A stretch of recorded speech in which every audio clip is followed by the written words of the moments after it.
Hi అండి. తెలుగు కథల ప్రపంచంకు స్వాగతం. ఇవాళ కైలాసం పరువు అనే ఒక చిన్న కథను వినేద్దామండి.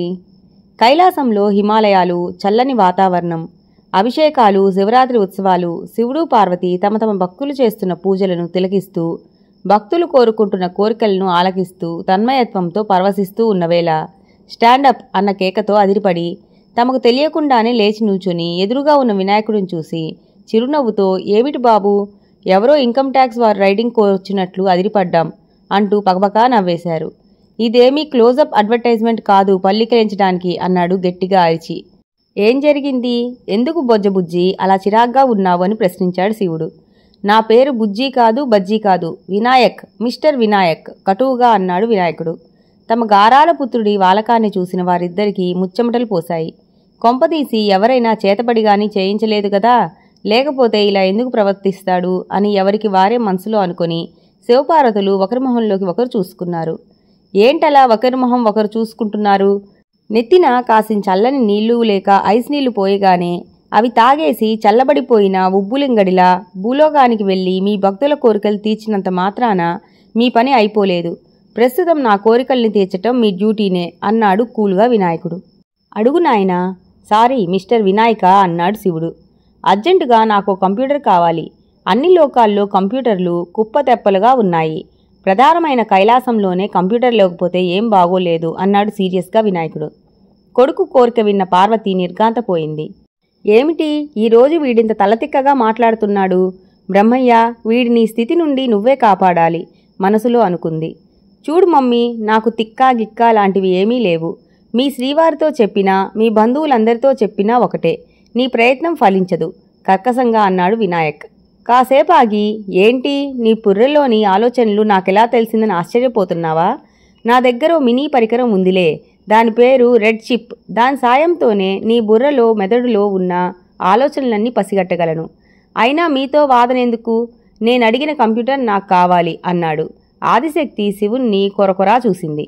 అంతే, రయ్యమంటూ అప్పు కోసం కుబేరుడి దగ్గరికి పరిగెత్తిన శివుడు అప్పుపత్రం మీద సంతకం పెట్టి డబ్బు తీసుకుని అంతే వేగంతో భూలోకం వెళ్ళి ఓ కంప్యూటర్ని మోసుకొచ్చి వినాయకుడు ముందు పడేసి "ఇప్పుడేం చెయ్యమంటావంటూ కొడుకు వైపు చూశాడు. "శబాష్, ఇప్పుడు నువ్వు నాకు నచ్చావు తండ్రి. సరే, అర్జెంటుగా శోభనా బ్రదర్స్కి వెళ్ళి మమ్మీకో మంచి కంచిపట్టు చీర పట్రా" ఆర్డర్ వేశాడు మిస్టర్ వినాయక్. ఆ మాట వినగానే 3 కళ్ళు తేలేశాడు శివుడు. "ఏంటయ్యా గర్లకంట, గొంతులో ఏమన్నా అడ్డం పడిందా? వెళ్ళి పట్రా" గదమాయించాడు వినాయకుడు. "తప్పు బాబు, తండ్రితో అలా ఎదిరించినట్లు మాట్లాడకూడదు" నచ్చచెప్పాలని ప్రయత్నించింది పార్వతీదేవి. 21వ శతాబ్దంలో కూడా ఈ బూజు పట్టిన సెంటిమెంట్లేమిటి? హహహా పగలబడి నవ్వుతూ అన్నాడు వినాయకుడు. ఇక చేసేదేం లేక వినాయకుడు చెప్పినట్లు చేశాడు శివుడు. "నే చెప్పినవన్నీ తూచా తప్పకుండా చేస్తున్నావు కాబట్టి అందుకో ఈ నా గిఫ్ట్" అంటూ తొండంతో అంటూ గట్టిగా ముద్దు పెట్టాడు వినాయకుడు. "అదెంతసేపు" అని "ఎందుకో" అని దీర్ఘం తీశాడు శివుడు. "ఆరాలు తీయడం మాని చెప్పింది చెయ్యి. అవును, ఇంట్లో గ్యాస్ స్టవ్ ఉందా? లేక పొయ్యైనా పర్వాలేదు, అడ్జస్ట్ అవుతాలే. చికెన్ పకోడీ తయారు చేసేదెలా? పరోటా చేయడానికి ఏమేం కావాలి?"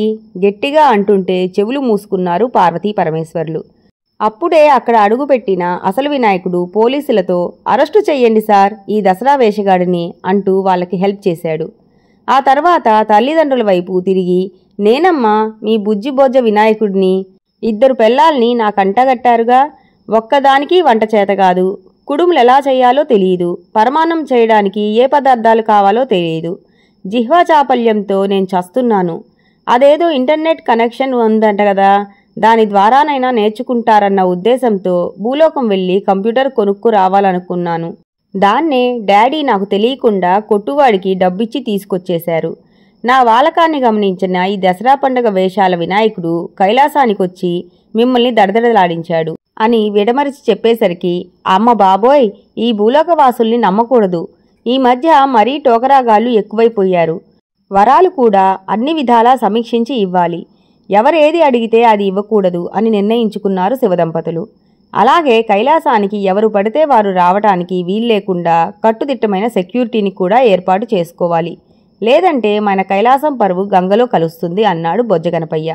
"నాయనా గణపయ్య, మీ నాన్నగారు ఏనాడు గంగను తలపై ధరించారో ఆనాడే కైలాసం పరువు పోయింది. అంటూ పార్వతి రుసరుసలాడుతూ చూసింది శివుడిని. శివుడు చిరునవ్వులు చిందిస్తూ శాంతం శాంతం అన్నాడు. సమస్య ఏదైనా ఎటునుంచి ఎటు వెళ్ళినా చివరికి పెళ్ళాం దృష్టంతా మొగుడు మీదకే మల్లుద్ది. ఇంకా అంతేనండి, కథ కంచికి మనం ఇంటికి. ఈ కథ కనుక మీకు నచ్చినట్లయితే లైక్ చేసి, షేర్ చేసి, కామెంట్ చేసి మన ఛానల్ని సపోర్ట్ చేసేయండి ఫ్రెండ్స్. ఇక ఉంటానండి. Bye bye.